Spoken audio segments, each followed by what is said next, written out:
Hi, Genki Call here with Invasion for the weekend of May 13th, 2022. So you can see in the bottom right corner we have Sir Ebonheart is recommended as the Siegebreaker for this event, and you are not limited to using Sir Ebonheart actually, if you want to get that 3 to 5 times damage. Now, if you don't have the Siegebreakers, you can get him in the shop. That is starting at tier 2. You can get the Siegebreaker, Sir Ebonheart. I'm going to explain all that in just a minute here, but in the meantime, we also have a brand new weapon, my favorite type, one that explodes things and grants a random status effect and summons as well. This one explodes blue gems and uses both red and brown. So some new colors to use for explodey stuff. I love it. Very nice. I had to have it, of course. But so the Siegebreaker, let's go ahead and talk about that. On the early levels of Invasion, you don't actually need to have a Siegebreaker with you. The Siegebreakers are going to do 3 to 5 times damage to towers, which is what we'll be fighting in the latter levels of this event. So there are 3 Siegebreakers for this event, actually. And I have to thank Tacit for pointing this out because I didn't know. I would have thought, well, it's Sir Ebonheart because that was what was on the main page. But you know, he's been playing this for 6 years and he knows better. He knew it was going to be all knights. And so we have actually 3 of them. This is the one that you can get from the shop. It steals a quarter of the enemy's armor and adds it to its own, and then does damage. And if they're a tower, will do that 3 to 5 times damage. What it means by based on ascensions is that if it's at its base rarity, it will do 3 times this damage. If it is at leveled up to legendary, then it will do 4 times this damage, and if you have it at mythic level, it will do 5 times this damage. Same with the third trait. For skulls, if you have it at the front of your team, then you'll want to have it traded, but if you're not going to put it at the front of the team, there's no reason to trade it. You're still going to get this 3 to 5 damage on your spell. But this isn't our only choice, it turns out. Thank you, Tacit. We also have Sir Mordayne, who is going to be a better choice because you can stick him at the front of the team. He has no skull damage reduction. He does reflect 25% of skull damage, but the reason he's going to be good at the front of the team is that he becomes enraged when an enemy dies, and that means not only is he going to do this 3 to 5 times skull damage, he's going to do that plus an extra 50%. So he is absolutely going to blow through those towers, provided that he lasts that long, of course. Then we have Sir Wulfric. I'm not even considering using Sir Wulfric. You know, he gives 8 armor to all allies. That's his thing. He does have skull damage reduction by 25%, so if you're going for safe, you could do that. But the thing is, you could use all 3 of them if you wanted to. For the early levels, though, you want something that can just blow and go, something that's going to get it done fast, and you don't need the Siegebreaker for that. What you need is something that does damage to all enemies. And so these guys, there are no towers here to begin with, so you can just throw in something fast. You could put Mountain Crusher is one I know that people are going to have if they have no legendaries. You might not have all of these troops. It's just to give you an idea. I do have other teams with no legendaries, but kind of stick with the same theme. But anyway, you could use Black Manacles and then use, well, you don't have much to go on here for mana generation. I will show you. So for explodey things, you've got Haunted Guardian will explode in a 3x3 cross. So basically, it's going to just get rid of like a 5x5 block. She's actually not bad as a mana generator, so you could use her for mana gen. It'll work.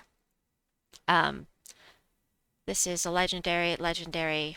This is a really good mana generator right here. But the rest of these, you know, not really, not so much, you know, explode one gem,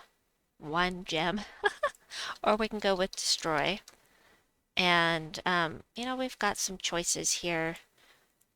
This is really fantastic if you're running with lots of lycanthropy gems, but then you're running with lots of lycanthropy gems and they can backfire, but it does create a lot of red gems.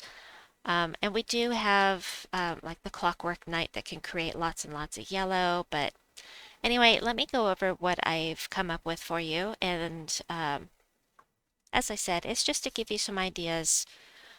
Um, I didn't put together a team with the Black Manacles, but it is an option for quick damage on these early levels. So basically what we've got here is the Settite Warrior is going to give armor to an ally and then deal scatter damage equal to that ally's armor. I'm always going to cast it on Lady Ironbeard because if her armor is stronger than theirs, she's going to do triple damage. And then, so I'll always cast on her, get her armor up, and this will, then he'll do scatter damage equal to the new total here. And the Pride Guard does damage to one enemy boosted by all ally armor. So it seems like a pretty strong team to me. We'll see how it actually works out. But, well, I mean, obviously on these early levels, it's just going to blow through everything. For me, with being at the level I am, my armor is already really high, so it's just going to really tear through these guys. But yeah, I'm just going to do these first 3 levels with this team, and then I'll switch to the next team, and we'll just kind of go from there. Of course, I want to take out that Valraven first. I want to absolutely make sure to get that taken care of, and kind of just want to get some mana, but I'll go ahead and take out one of Sister Ebony. Strange that her name is Sister Ebony. You'd think it would be Sister Ivory, but yeah, no. Strange devs. Anyway, we'll do that, and then we'll get rid of this last one with this. I'm just, I just put Knight on this particular team. Now, keep in mind that um, Elementalist is going to absolutely be the safest at first. For these early levels at least, and you might want to start with a dust storm, so you could use something like Titan to get a dust storm starting out. Elementalist does that too, but keep in mind that the towers are 100% immune to all status effects. You can't do anything to them with status effects. You can't curse them, and that means you literally can do nothing to them. So, um, you won't be able to entangle them with your elementalist. You won't be able to freeze them. You literally just can't do anything to them. So anyway, let me grab this next team here with no legendaries. It's going to be a little slower, but at least we have a tower here so I can show you. Well, oh, I hate it when it does this. Hold on. Oh, don't do this to me. Wait. That's it. Aha, never mind. All right, I used Rune Priest on this one because there's so much brown. Again, choose um, whatever class you're most comfortable with. But I chose Rune Priest because of the second trait, I think it is. Not the weapon. Doggone it. Doggone it. This one, summon a dust storm when an enemy dies. So having a way to get a dust storm is pretty nice for this team. But let's take this one in. Again, I'm using Sir Mordayne. Now this is for when you start facing towers. Until then, you don't really need this team. We're still using Mountain Crusher for mana generation here. And okay, we'll do that. And I'll go ahead and cast with this guy. He's not going to do this extra damage to anything except towers, but no, I really didn't need to do that. But again, always cast on this gal right here. And then you can use her to do triple damage. As long as her armor is higher, you may have to switch out to a different mana generator and like the Haunted Guardian and switch to Shield of Urskaya if you have it and hit her with that to do the triple damage. But at some point, she's not going to be viable anymore. You're going to have a bunch of towers in here, so it won't work anymore at that point. Alrighty, next team with no legendaries. So we're going to do this. And I put Monk on this one with a bonus for Water Mastery. That will get us... So the banner gives us +2 brown, +1 red. And then the class, the Water Mastery, gives us +1 on blue as well. So we're boosting brown, red, and blue with this team. Although I am going to change it, but the team code has that. I'm going to change it simply because I've already got Monk fully leveled. So we'll head in here with this. And so the way this works, we've got 2 of the Sir Mordaynes here. We've got the Mountain Crusher for mana still. And then we've got this guy. This is one of our good mana generators for the Knight class. Transform a chosen mana color to red, which is perfect because of these guys. And so I don't have any mana just yet, but we will at some point. Just maybe not for this battle. And we'll blow things up, change the storm from purple to brown. Go ahead and take out this tower. And then I can change any color I want to red. So watch this. Wahaha! Lots of red! And this might be really good for one of the other teams that I've got going on later on as well. Oops. I just went with some different options for the other teams. Like I said, these are really to just try and spark some ideas. And you may come up with something amazing based upon something I said in passing. You know, it could be. Anyway, so for the early levels here, you can put Mountain Crusher in here if you don't have enough gems to get Ebon's Hammer, but it's going to explode blue gems and grant a random status effect to all Knight allies. We've got Lady Ironbeard once again with that blue to pick that up. King Mikhail, he'll explode a row, which will get us some extra mana, and he'll do damage to all enemies. So for the early levels, again with the Settite Warrior on Lady Ironbeard only, and you know, you probably don't actually even need Ebon's Hammer. You can probably just throw Mountain Crusher in here. It'll start a Dust Storm every time you cast it, so the Mountain Crusher is going to be a good choice. But I love new weapons. And I love this particular type of weapon the best, so I like it the best. It's the bestest. That is so annoying. Sorry. Alrighty. Well, I'm just going to go ahead and cast this and be done with it. So I don't need a Siegebreaker at this point, so this team is going to continue working for a little bit. I'll go ahead and do one more with this, and then I will switch out.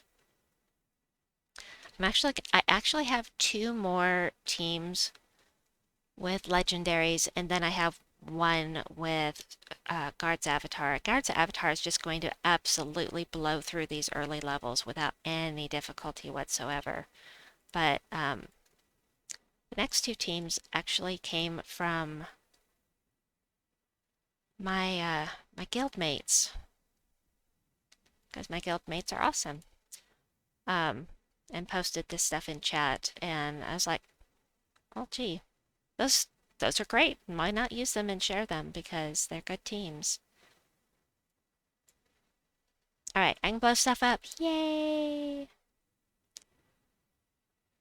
Alright, I'm just gonna do this and to break that barrier, and then we'll just use her because we can. I may use this. You know what? I think I'm going to switch to Sir Guard's avatar for a little bit, and then we'll switch back to the other two teams with legendaries. Just because it's going to be faster. I want to get um, some more towers on the board. So we're just going to switch to the Guard's Avatar team. We've got Sir Quentin Hadley for 50% mana start for all knights. I'm not using Knight class, I'm using Rune Priest. But I might as well switch back to Knight, actually. Just be aware the team code says Rune Priest, but I like having Vanguard, but then again, the Shield of Urskaya is going to barrier me and whomever I choose, which of course is going to be Guard's avatar because it's his damage to all enemies is boosted by his armor. So Nutcracker 1225 explodes all or eliminates all armor from one enemy and explodes all gems of one of the enemy's colors. So you want to choose something that hopefully has brown. But it depends on what's on the board. If there's mostly purple on the board, click on something that has purple. And like I said, Sir Quentin Hadley, all knight allies start with a 50% mana, and then he also can do skull damage, so he's a good double skull converter. So I keep saying so. It's because I'm very tired. I almost said it again. Oh my goodness. All right, so did it again. Right now, it's 68 plus 24 to all enemies. 92 damage to all enemies without boosting him. So we'll do this. We'll go ahead and hit him with the Shield of Urskaya because I can. And yeah, now it's plus 115 and 24. So like I said, he's just going to blow through these early levels. If you have him, use him because he's just really going to be helpful for this. So I'm just going to stick with him for a few more fights just to get some more towers on the board and to make it a little bit more difficult because, you know, they're really low levels still here for me. I mean, my stats are crazy high. Not complaining, you understand I worked hard for those stats, but I'm just going to go ahead and cast this. And don't forget, Sir Quentin Hadley does do some direct damage as well. To two random enemies. So he's not only a double converter that creates skulls, he also does direct damage. So we've got Mage Towers now. The Mage Towers you need to watch out for because they gain enchant when matching purple gems, and that's dangerous. So anytime you see towers with the red and the purple, get rid of them first. Now, what do I have the most of on the board? I have mostly brown and yellow. Nobody uses yellow, brown, and red. Sure, we'll just go for this. And take them out. But this team, obviously, you can't directly target. Because this is two random enemies. You can't directly target with this team, but you know, once you've got your Siegebreakers on here, target the Mage Towers first because they are very dangerous. And anytime a tower casts, they are barriering themselves. So actually, whatever tower's in the front, you can break that barrier first by blowing off the Nutcracker or the Ebon's hammer, whatever the thing is called, or shucks. Whatever you're using for mana generation, if it explodes, it's going to break the barrier 99% of the time. It's going to hit a skull, so and break that barrier so that you don't have to waste a spell. I need a drink. Hold on a second.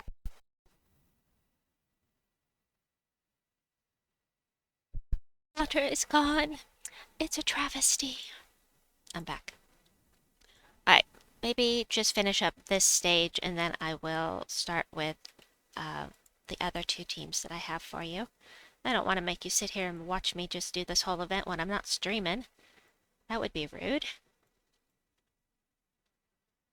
Alrighty, so I've gotten to the point that I actually need A little more damage, which means it's time to start using the Shield of Erskaya at this point, if I was going to continue with this team. But I really need to get some mana. Mana for this guy before the before the Valraven gets some. So this would be a good point to have the explode. I'm gonna go ahead and cast here because it will give some mana. And if I need to, well, you know what? This will actually break the barrier, and I got some skulls, so that's another way to do it. All right, it is time to switch out, and I will show you. I may come back to this. It's so fast. But this one is from Bree, I believe. No, this one is from VladimirNichita, one of my guild mates. So we've got two of the Siegebreakers on the team. Instead of using double Sir Mordayne or double Sir Ebonheart, we have both. And Mordaine's in the front because of that enrage, and then Sir Ebonheart is here to steal some of their armor as well. So yeah, I think this is a really well put together team, which is why I wanted to share it. Don't know about that banner though. Let me check this banner. I would rather have red and brown minus green, or minus green would be good, but it may not exist. It doesn't exist. Let's just see something that's plus red and minus green. Red and brown.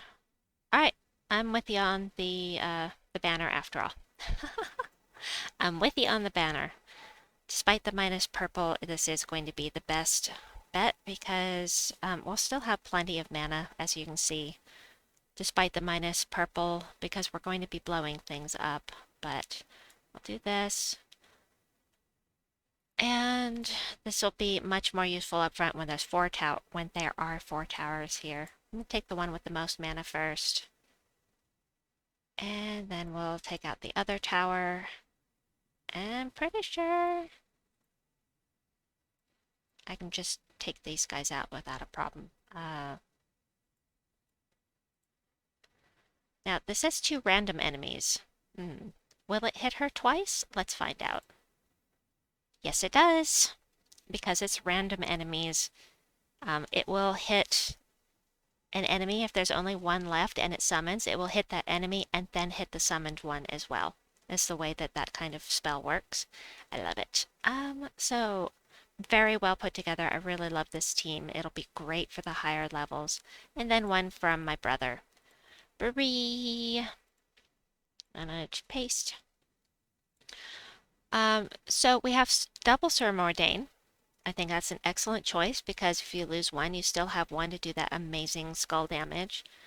And the cane sword. Now, not everybody's going to have this, but it's going to deal damage to an enemy boosted by knight allies with ×6 boost ratio. So that's plus 24 right there. 6 times 4 is 24. Yes, okay. My brain is working somewhat. Then it's going to create a mix of 6 blue and red gems for each knight ally. We're using red and blue here primarily, so this is another very well put together team. From Bree. Thank you, Bree. And again, we've got that 50% mana start here for knights. And we're just going to probably need to show this more than once. But I got mana so quickly. Here we go, cane sword. Ah, blue and red. Lots of blue and red. Nicely done, little brother. All right, and then, yeah. Go ahead and hit me. There we go. So there are, of course, other options. If you want to use Nutcracker with, use Nutcracker on this team and then put on, say, Sky Hero. So let's try that real quickly. Love the Sky Hero. Love that! But you have to have some mana generation, so we'll put on the Nutcracker Snut. I did it again. Ah, jeez. Yeah, I'm not loving this. Let's switch this to here. And then for the banner, we definitely want plus blue. I'd like plus blue and plus brown. Like that. Actually, this would probably be better, honestly. Not minus yellow. Not minus yellow. No, no. No, no. There. Yes, we'll do that. Having tons of brown is going to be great. You can switch this to monk. Let's go ahead and change it to monk for the team code. So we'll change that to monk. I've got this on that water mastery with the bonus blue mana that I mentioned, so that we get the boost for blue as well. And then Sky Hero is going to create a ton of red for Sir Mordayne. I think Bree's team is better, but I will put this in there since I went ahead and came up with it while we were talking. And just another choice for ways to get mana. And of course, you can put Sir Ebon's, or you can put Cane Sword on here with that Sir Ember that creates all that red, transform a selected color to red. That would also work. So I keep saying so. I apologize for saying the same thing over and over again. That's super annoying. Oh, you would. You would. Fine. Oh, I love it. All right, take this one out. And then we'll blow things up. We have to choose this one because she's stealthy. That gave me plenty of mana, but this also works and it's something different. You just don't have to do the same thing over and over again. Always nice. And you could always run this team with Stormcaller or not. There are a lot of choices. So anyway, all right, let's go ahead and let me copy that. Let me paste that team real quickly here so that I will have it for you. And then we'll do one more because I mentioned it. And what I was saying was use Ebon. We're just kind of, no, not that, the cane sword. So stick with the cane sword. And instead of Nutcracker, use Lord Ember. I don't know what color. Wait, he uses brown and purple, doesn't he? Oh, I'm under weapons. Oh yeah, there's a mana issue, but we can do this, and then we could still do, in case you don't have the cane sword, you do have access to Ebon's heart, Ember's hammer, Ebon's hammer. Alright, so I think this will work really well. We don't want to do minus purple though, so red and brown. Again, with the red and brown, it's not going to work. Because we don't want minus purple. Oh, there we go. Wait, it does work. Even better. Ha ha ha. Okay. Wait. Class. So, I'm gonna say whatever you want. Whatever you feel like. I'll leave it on monk. You can change it if you like. And then I am going to change it to, sorry, Death Knight because I'm leveling it. Alright, cool. Let's take this in. This will be the last team. I'll leave you folks to your own devices. You can figure out what you're going to do, and I hope you have lots of fun with the event. Again, we still don't have any towers up front, but Mage Towers, gotta get rid of those. It's probably best to wait till he has full mana to cast, but I didn't, so I'll do that. Look, he's enchanted. That's okay, because I have mana. And this guy is just going to create lots more red for me. If you've got match 4, alignment is fantastic. We'll just do that, because we did have match 4 alignment. And then take out this last tower with this. I like this team too. I like all the things. They're fun. All right. Anyway, that is what I have for you for the tower event for this weekend. I hope that you've enjoyed this video and that you find something that you love. Please like and subscribe, and we'll see you folks soon. Bye bye!